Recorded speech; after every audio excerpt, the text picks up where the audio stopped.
ताज्या बातम्यांसाठी ABP माझाला subscribe करा आणि बेल आयकॉन प्रेस करा। औरंगाबादमध्ये प्रतिष्ठित व्यापाऱ्याचं अपहरण करून जीवे मारण्याचा प्रयत्न झालाय। शेतातून घरी जात असताना 3 अपहरणकर्त्यांनी मिरची पूड टाकत व्यापाऱ्यावरती 3 गोळ्या झाडल्या। त्यातून व्यापारी बचावलेत। औरंगाबादच्या सिल्लोड तालुक्यातल्या शिवना गावामध्ये रात्री हा धक्कादायक प्रकार घडलाय। या प्रकरणी अजिंठा पोलीस ठाण्यामध्ये गुन्ह्याची नोंद करण्यात आली आहे। अधिक माहितीसाठी आपल्यासोबत आहेत कृष्णा केंडे। कृष्णा, या प्राणघातक हल्ल्यामागचं नेमकं कारण काय होतं हे समोर आलंय का आणि पोलिसांचा तपास कोणत्या दिशेने सुरू आहे?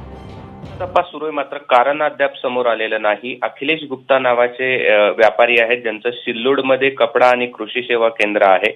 ते रात्री आपल्या शेतातून येत होते। सोबत शेतात काम करणारे काही लोक होते। अज्ञात 3 लोकांनी त्यांची गाडी अडवली आणि गाडी अडवल्यानंतर त्यांना बाहेर बोलून त्यांच्या डोळ्यात मिरचीपूड टाकण्याचा प्रयत्न केला। मात्र चष्मा घातलेला असल्यामुळे त्याचा फारसा परिणाम झाला नाही आणि त्यानंतर त्यांनी हवेत 2 फायरिंग केले। मात्र व्यापाऱ्यांनी या ठिकाणी हे जे अपहरणकर्ते आहेत त्यांना धक्का देत शेतात पळ काढला आणि अपहरणकर्त्यांनी त्यांच्या दिशेने देखील फायरिंग केली। मात्र सोबत असलेल्या लोकांनी आरडाओरड केल्यामुळे अपहरणकर्ते जे आहेत त्यांनी पळ काढला आणि हे व्यापारी आहेत त्यांचा जीव थोडक्यात वाचला।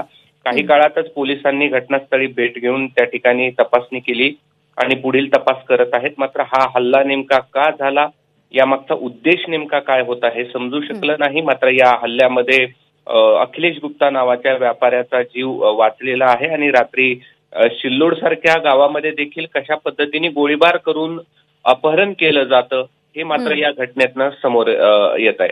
खरं, आणि ते खरंच खूप धक्कादायक आहे। कृष्णा, धन्यवाद दिलेल्या या सगळ्या सविस्तर माहितीसाठी।